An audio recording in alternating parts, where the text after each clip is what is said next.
thing, this being deliberate. It's sort of amazing.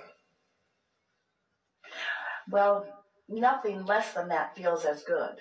It's incredible. Yeah.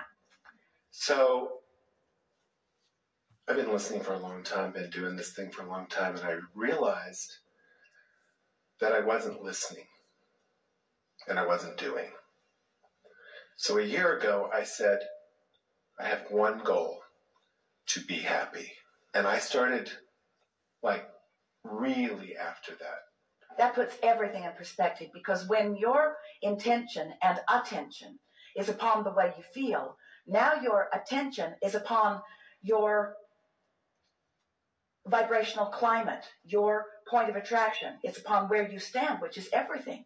I've gotten happy and I've been so happy and I'm staying happy, and you cannot, no one. It's impossible. And I won the lottery.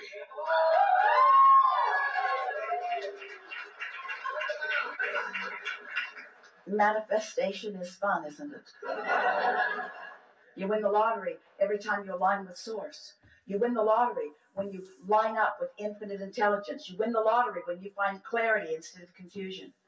You win the lottery as you become stable. In other words, there is so much vibrational content. There's so much vibrational currency that you have access to.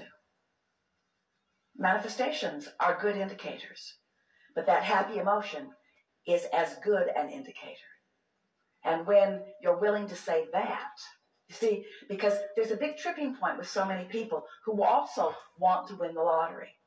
That's that thing that we were talking about the expanse between the debt and the money that you'd like to have in the bank. If you can win the vibrational lottery, the emotional lottery, which you can do with ease right now, and you win it again, and you win it again, and you win it again, because it's under your control. It's not about anything other than you and you and you and you and you and you and you and you and you. As you practice that vibrational lottery winning, then all the other winnings, all the other full-blown manifestations of what you want come into you. Your ability to translate it, your ability to be at the right place at the right time, everything is contingent upon your point of attraction, which is evidenced by the way you feel. So a goal to be happy, that's the goal. That's the in the back door, inside work of living happily ever after. So when you decide to take control of how you feel, and you say, let's see, I could be happy or miserable. Let's see. I choose happy. It's not a hard decision. I choose happy. You figured it all out. Good for you. Not to be missed. Yeah. So after I decided that, I was kind of messing with it. And I was like, okay, I won't foster a bad thought for more than 3 minutes. And then I got down to 2. And then I was like, wait a minute. She said 17 seconds. And I'm at 17 seconds now. I won't even 2 seconds. We're appreciating you bringing up the 17 seconds because we like talking about momentum, because this is a conversation about law of attraction, because you have a point of attraction that law of attraction is responding to. That's all that we're talking about all day, every day. So when you get it, that you have a point of attraction and that you're emanating some signal based upon what's active in your thought process at the time, and that equals your point of attraction, and that more thoughts like it are on the way to it.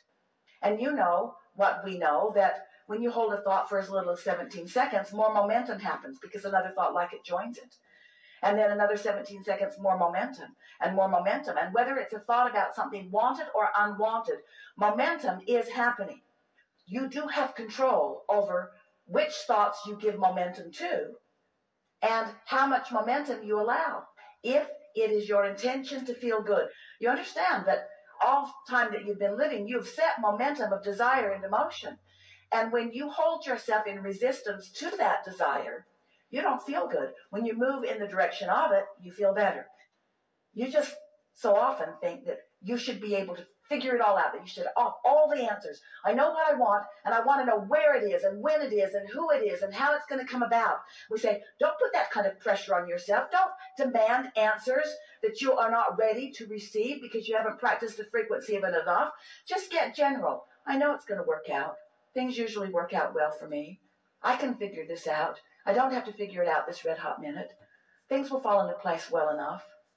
Everything is working out for me. I've been in places like this before. It eases up. It gets better. I know what to do. I can be a deliberate creator. Be general with your statements, but let your statements affirm in the direction of what you want rather than in opposition. And complaining or focusing on what you don't want is affirming in opposition to what you want, and it adds resistance. So when you find vibrational alignment with your financial desires, that feels good. When you find vibrational alignment with who you really are to the depths of your being, that feels even better.